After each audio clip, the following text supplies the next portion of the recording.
Bonjour, donc dans cette vidéo, je vais vous corriger l'exercice 26.3, donc le dernier exercice, la feuille de route 26, donc sur le théorème de Thalès. Donc cet exercice est très guidé et il doit vous apprendre à bien rédiger le théorème de Thalès. Donc le théorème de Thalès va vous dire qu'on a des quotients qui vont être égaux, 3 divisions qui vont être égales, 3 fractions égales. Après, ce qui est important, c'est aussi la rédaction. Comme avec Pythagore, vous connaissez tous la formule, après il faut savoir bien rédiger, bien énoncer les hypothèses, bien énoncer le théorème, et après, enfin, trouver les valeurs. Donc c'est parti, les droites LS et EA sont parallèles. Donc LS et EA. Déterminer la longueur LS en recopiant, en complétant la rédaction suivante. Donc là, effectivement, comme LS est parallèle à EA, le théorème de Thalès va vous dire que le triangle OLS et le triangle OEA sont semblables. Donc on va avoir une égalité de rapport, OL sur OE égale OS sur OA égale LS sur EA. Mais bon, ça, il va falloir bien rédiger, surtout pour le brevet et puis pour l'année prochaine. Donc là, il faut suivre un peu cette rédaction-là. Donc les points O, L et E sont alignés. Donc quel est l'autre point qui est aligné avec O et L? C'est E, bien sûr. Donc ça, c'est la première chose à dire. La deuxième chose à dire, la même chose, qu'il y a un autre triplet de points qui sont alignés, O, S et A. Donc les points O, S et A sont aussi alignés. Première chose, dire qu'on a 3 points alignés d'une part et 3 autres points alignés d'autre part. Enfin, la base pour avoir le théorème de Thalès, c'est qu'il faut avoir deux droites parallèles. Donc ici, c'est LS et EA. LS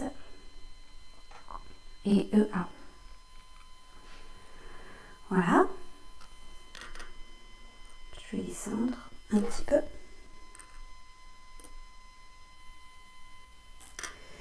Alors, d'après le théorème de Thalès,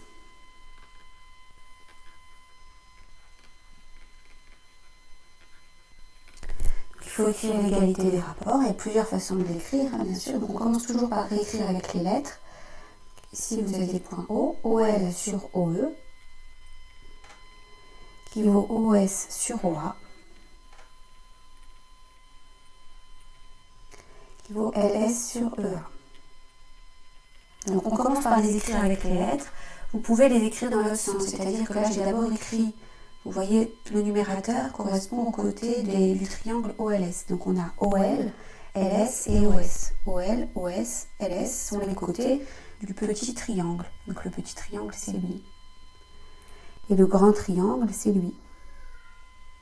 Donc le dénominateur correspond aux côtés du grand triangle. Donc on a OE, OA et EA. Et bien sûr, ça va ensemble. C'est-à-dire que le côté OE est associé au côté OL, le côté OA est associé au côté OS, OS, OA, et LS est associé au côté EA.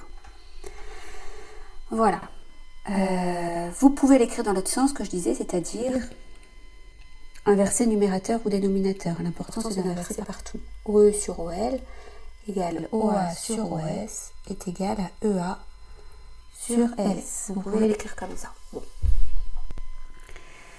Ensuite, il faut remplacer par les valeurs. Alors cette phrase, vous n'êtes pas obligé de l'écrire dans votre rédaction, hein, bien sûr. Tout le reste, c'est bien de l'écrire à peu près tel quel.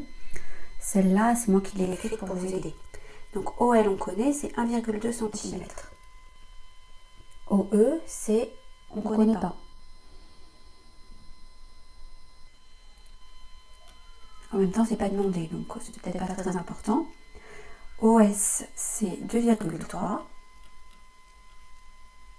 Et LS, OA, c'est 2,3 plus 1,8. Donc 2,3 plus 1,8, donc il ne faut pas oublier d'additionner les deux. Ça fait 4,1.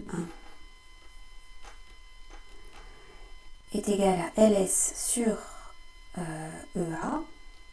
Et EA, ça fait 5,7. Donc là, la question, c'était de déterminer la longueur LS. Donc on ne connaît pas OE, mais à la limite, voilà, c'est pas demandé. Donc on n'est même plus obligé d'écrire ce rapport-là. On n'était peut-être même pas obligé de l'écrire au début. L'important, c'est d'avoir les deux qui nous intéressent. Donc celui où on connaît toutes les valeurs, et celui où on demande l'inconnu. Donc on continue, parce qu'on n'a pas fini. Nous, ce qu'on voulait, c'était LS. Donc là, LS, il est d'un côté d'une égalité. On a une équation qui dépend de LS, dont LS est l'inconnu.